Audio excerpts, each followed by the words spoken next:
have to have, sorry. Let me, let me go back to this one. Okay, let me, okay. Uh, so one thing that is important is that the vertical elements, for example, panels, or studs or anything else should be nailed down or connected to foundation. This is very important. Otherwise, during the earthquake, this structure is going to move from the foundation, which is disaster. Maybe it's not collapse, but bringing and repairing it costs a lot. So this is called hold on. Hold ons are elements which can be really nailing down or bolted down panels, for example, to the foundation. We need them. We need them badly. This structure has to be connected to the foundation. So that's another one. And I'll give you one example that if you don't have that kind, it's going to cost a lot about the one. So the other type of the building structure is steel buildings. Steel buildings also are very popular, but there are two different types: a steel moment frame and a steel braced frame. A steel moment frame is frame that column and beam are welded together. That is called a steel moment frame. The word moment, it means that moment, which is a moment like this, can be transferred from beam to column and vice versa. So the key is that the beam and columns are welded together. And I don't know if you have had any lab that when I was undergraduate, we had to do it, welding in the lab, that we get a feeling about it. Basically, beam and columns are welded together. If they are welded together, which is very common, then it's called a steel moment frame. That is the phrase. Then the other type of steel structures is steel braced frames. So you see that these are called braces. These are braces, and this is one kind. There are different kinds which I'm going to mention. Usually, these braces are not just for beauty. They resist earthquake motion. For example, when this building is moving this way and the other way, these elements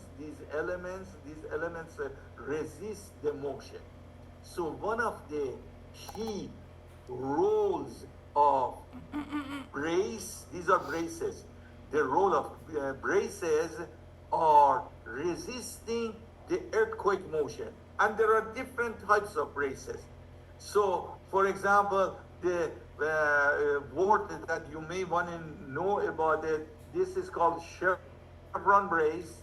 This is called eccentric brace. They call it eccentric brace because the brace, this is one brace, this is another brace.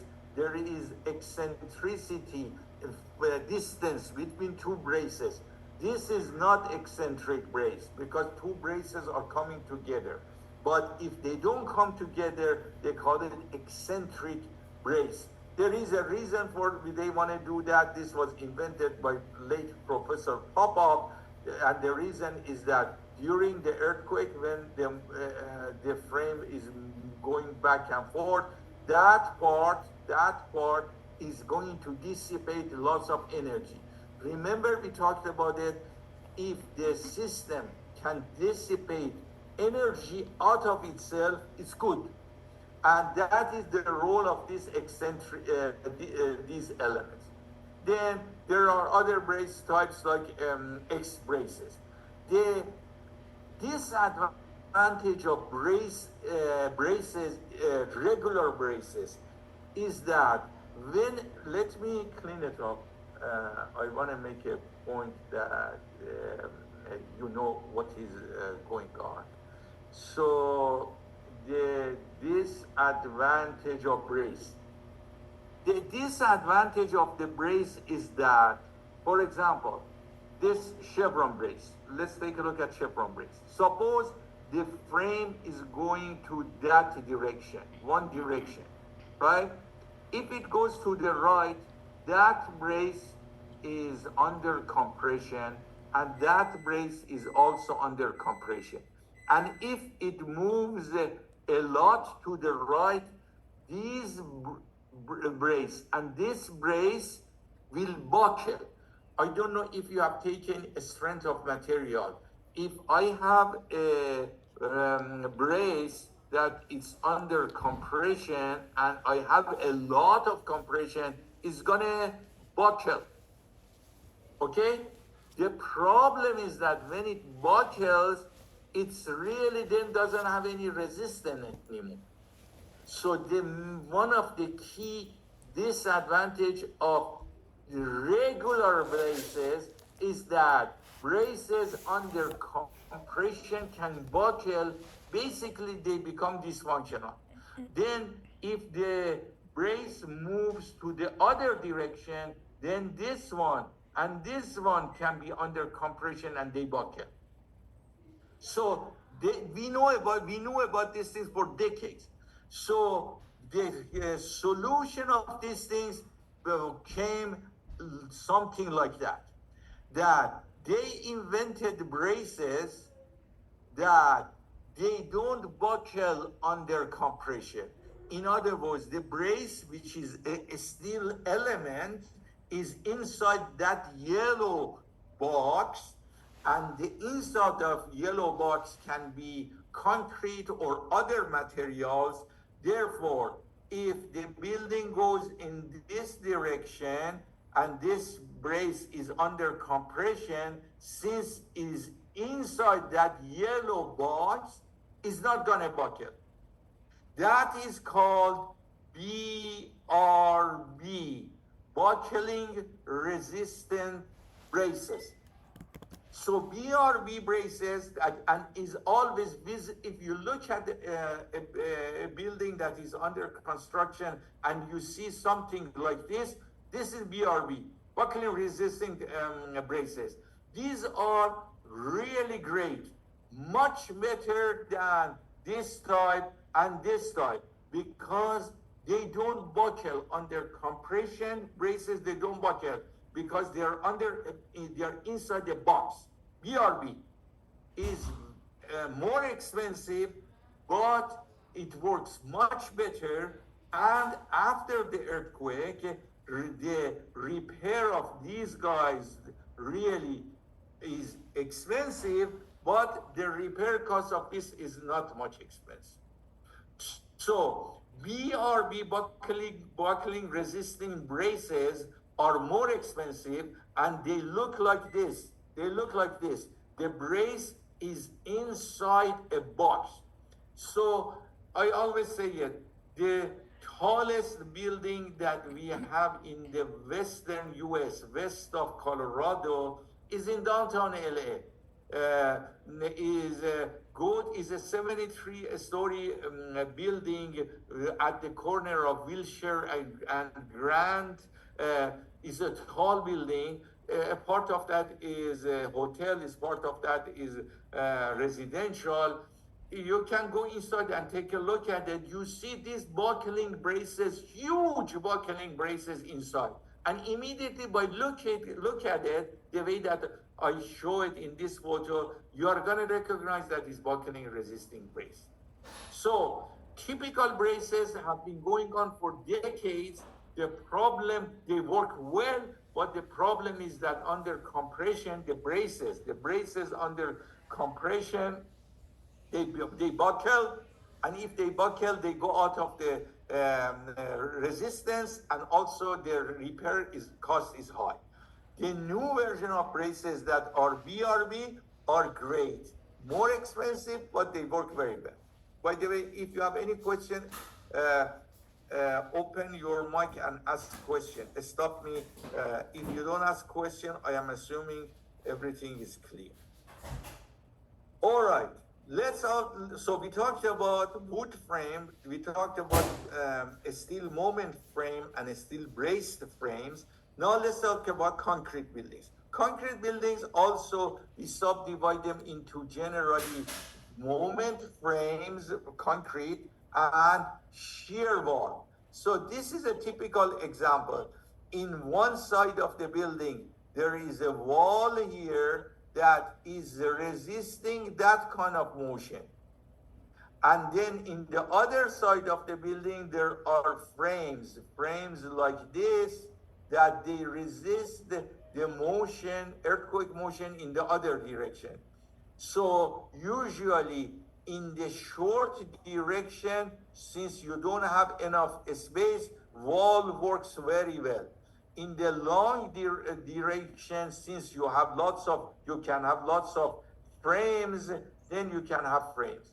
So moment frame and wall. A building can have both of them, like this building, wall and frame. All right. Now, masonry buildings. So I want to make sure that when you look at the building, don't get the impression that this is really pure masonry and is going to fall down. It may, but for example, on UCLA campus, we have tons of masonry, but the masonry buildings, most of them, the new ones, are, we call it veneer. It's really the cover. It's a cover for appearance, but inside there are elements that they resist earthquake. So you can have steel frame building, but in order to, because masonry, it looks very nice. Red masonry, pink raised masonry looks very nice, like many buildings on UCLA campus. So it works if you have, for example, a steel frame, but the facade, the cover, they make a thin layer of brace for appearance. But that's really appearance, is architectural. That's not really the issue. However, there are masonry buildings that are reinforced masonry. Those, many of them, they work well, but there are older masonry buildings that we call it unreinforced masonry building, URM. That is the buzzword, URM, unreinforced masonry building. These are unbelievably bad. These are killers. Under even minor motion, these will collapse, URM. These are unreinforced. These are pure masonry that they put on top of each other as a wall. It looks nice, but any minor earthquake, their chance of collapse is high, and every earthquake around the world, when they have URM, unreinforced masonry buildings, really the chance of collapse and killing people is very high. In California, using URM for new buildings is illegal. And we know it since decades ago that these are killers, unreinforced masonry, URM. Reinforced masonry is fine. So there are masonry that they're hollow, they put reinforcement, they put grout in it. It works more or less similar like reinforced concrete. It works well. But unreinforced masonry, that they put masonry on top of each other without any other frames inside, they are killers, and it's illegal in California. So any questions so far? Okay. So you will see that, and I will mention about the performance of these buildings again in the next few minutes. Performance of these buildings in various earthquakes. Now let's talk about the process of design and permitting. So suppose you have $500 million that hopefully you will have it soon, or maybe you have it now, and you want to construct a building. 20-story building, for example. The way that generally works, there are lots of exceptions, but the way that generally works is that you, as the owner, you hire an architect. But again, there are lots of exceptions like this. But generally, the owner who has the money, and it doesn't have to be one person, can be a company, for example. They want to construct a building. Generally, they go and hire an architect. Architect, these talks to, and architects now these days, there are large firms. It's not just one individual. It used to be. But usually there are firms with multiple architects. The owner talks to the architect and say, oh, I want to have a 10-story building, and this is the site that I'm considering. I like to have 8 story out of 10 hotel, 2-story residential condos, for example. Then they are based on communications between owner and architect. Architect designs general shape and appearance of the building. And then generally, architect is hiring an engineering firm. Sometimes architect firm and engineering firm are together, and we call it architectural engineering firm. These are large firms that they do both architectural design as well as engineering design. But most of the time, architect is doing only architectural work, and architect usually hires engineering design firm. That there are lots of them in California. Then design needs both structural engineers as well as geotechnical engineers. Structural engineers, naturally, they work on the structural part, size of the columns, beams, walls, and all of these things, brace, as we talk, and so on. And geotechnical engineers, they work on the soil and foundation, basically. And usually they work with each other. Generally, they are not part of the same firm. There are geotechnical firms and there are the structural firms. However, occasionally for large firms, they have both. But generally, there are two different firms: geotechnical firms, structural firms, and architect firm is also different. Then the designer has to do a bunch of calculations. That what is the size of, for example, my column? They cannot just arbitrarily calculate. They have to arbitrarily decide. They have to go through calculations to compute forces and moments and stresses and so on in various elements of a structure, in columns, in beams, in braces, in walls, in floors, and everything else.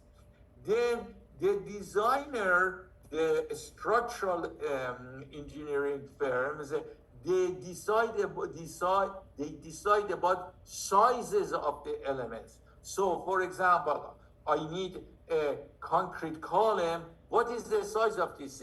Is 24 inch by 24 inch? Okay, I have the size. Then what about reinforcement inside that? I said, okay, 3 layers of reinforcement here, 3 layers here. They have to do calculation to decide about size. And the size is size of the column, size of the beam, size of the slab foundation, everything about structural and foundation. Then after the structural design is complete, which is not overnight, they go through iteration, because they start something, they do calculation, they say, oops, the stresses are too high, they increase the dimensions of the columns and beams and so on. Once they are satisfied that everything works well, and I'm talking about mainly earthquake issues, works well, they generate 2 pieces of documents. One piece is calculation package. In other words, they have to generate a set of calculations that, okay, we designed the brace frame, and the size of the brace is this one, the size of the beam is this one, the size of the column is this much. They have to show the calculation. How did they do that? And did they consider, for example, proper earthquake motion, which we'll talk about it in the either today or definitely on Monday, which is very important part based on building code. Then, so they create a package that is either electronic or they printed calculations. All day, it was all hand calculations. Or the size of the weld is this much, the size of the foundation mat is this size, and so on. Nowadays, almost everything is based on computer calculations, and that is calculation package. They either, if they print it, it can be 600 pages of calculation, for example, or even larger, volumes of calculations, depending on the size of the building. That is one piece of the document. The other piece is structural drawings. Okay, calculations, you decided that size of the column, concrete column is 24 inch by 24 inch, and the rebar spacing. You have to show it on drawings. In old days, everything was used to draw by hand. Obviously now with AutoCAD, almost universally all the drawings are computed by, are drawn by AutoCAD. So it's a set of drawings. So floor number one, what are the sizes that we decided? Floor number two, floor number three, and so on. So two pieces of packages are being developed by the structural engineering firms. One set is calculation. Okay, we went through the building code, and the earthquake that size was that one, and we did analysis, and we verified that 24 by 24 inch column is good enough. One set of calculations and one set of structural drawings. They show all the details. Then the designer generally has to follow design code. That is the part that especially I think on Monday we are going to have at least 2-3 lectures on the seismic design code. That is very important. So they have to follow set of design code.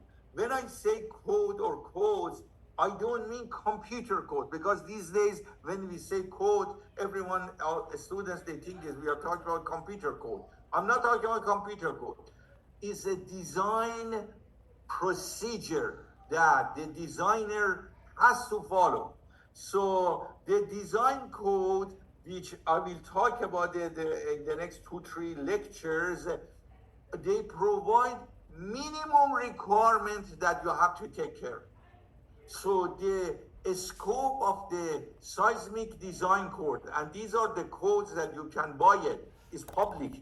You can buy it. Unfortunately, these days are expensive. I bought the latest version of ASCE, American Society of Civil Engineers. They have a seismic design code. I think I bought it $230. It's very expensive, unfortunately.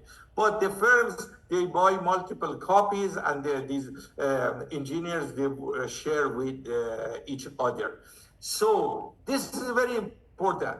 The goal of the building code or seismic design code is to provide minimum requirement. If you want to do more, you are welcome to do more. It's going to cost more for construction. The code is the minimum requirement. And also the code specifies various loads that you have to apply to your structural system. So the code also gives you permissible stresses and strain in elements. So for example, it says the force in column has to be greater than such and such value. There are tables. Or the stresses in braces should be more than, should the stresses in the braces should be less than such and such. So they give you permissible value of stresses and forces and moments in various structural elements. So you design to make sure that you satisfy building code or seismic design code. Okay, now you are the designer, you create the structural calculations, which you follow especially requirement of the seismic design code, and you create drawings. Then you take your package to the city hall. For example, in city of LA, there is a building permit division. You are gonna go there, you pay a fee, you provide calculation package and structural drawings, and there are plan checkers, that is their role. Plan checkers in the city, they are employees of the city hall. They get your package, they go back after a few weeks, they check it, then they call you, they send you an email, come to the city hall, or the communication can be by email, that we checked it, everything looks okay. However, we check this is just example. We check the size of the brace. The size of the brace looks too small. It doesn't satisfy the building code. Go and change the design. So after a couple of iterations between the designer and plan checker is an employee of the city hall. They reach an agreement, and the city and the one important thing that the plan checker is checking your calculations and drawings to make sure that you follow the requirement of the building code. That is their minimum requirement. Because the safety is issue. If you don't follow it, and God forbid we get an earthquake and the building collapses, you are responsible. And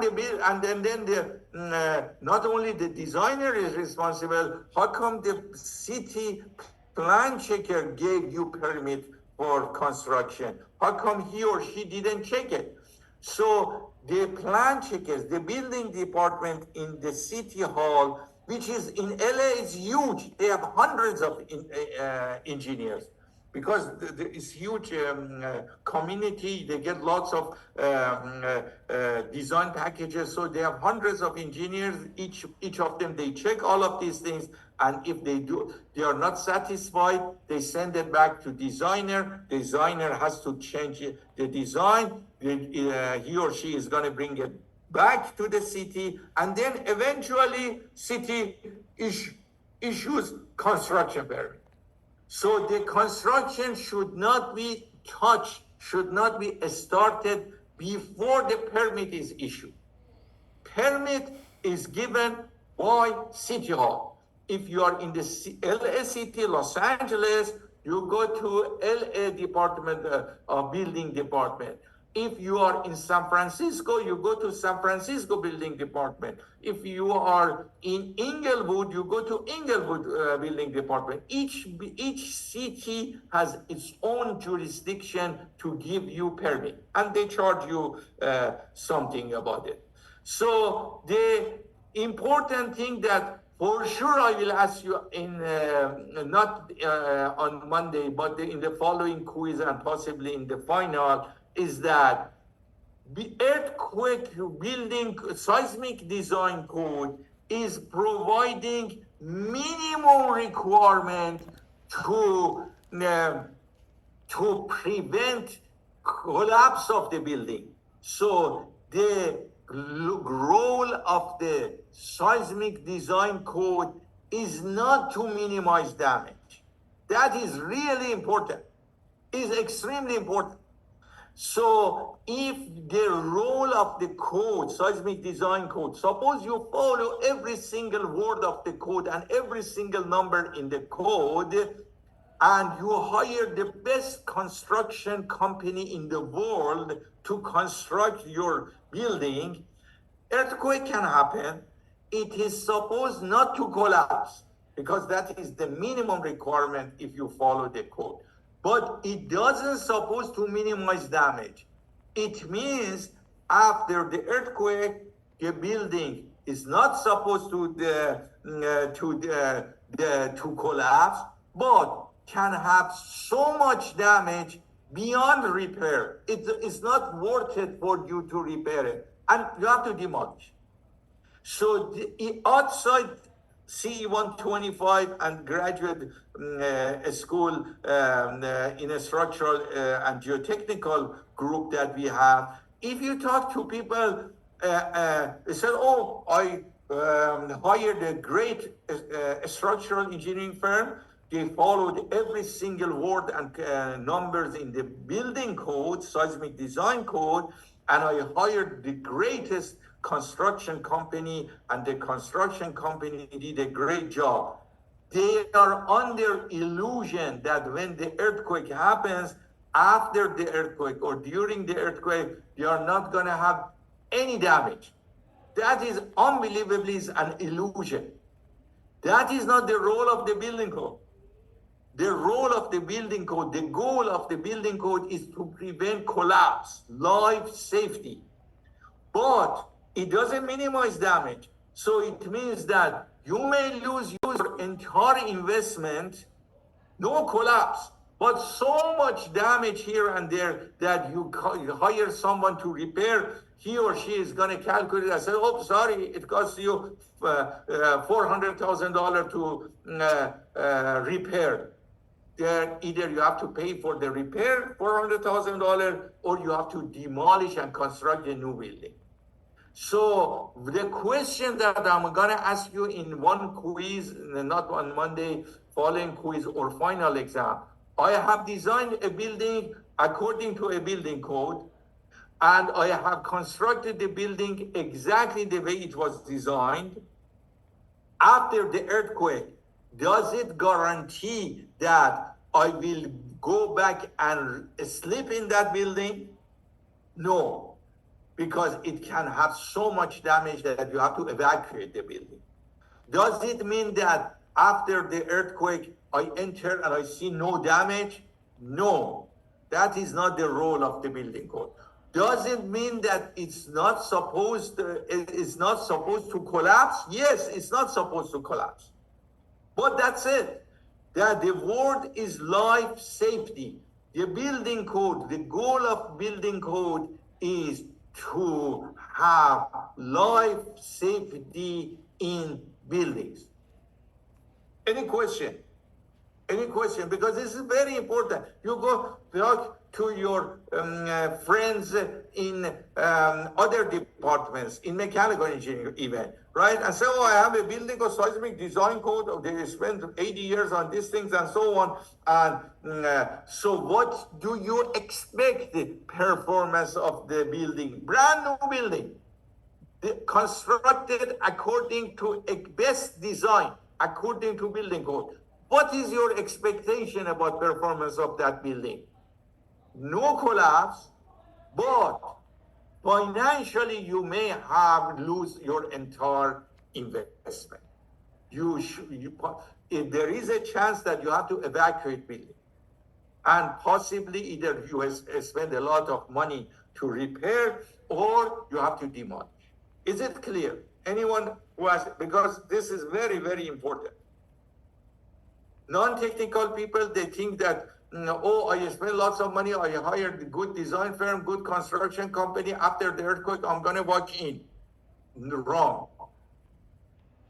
It may be possible, it can be possible, but it can be subject to so much repair costs that even you cannot afford to do. Unless you have earthquake insurance. Any question?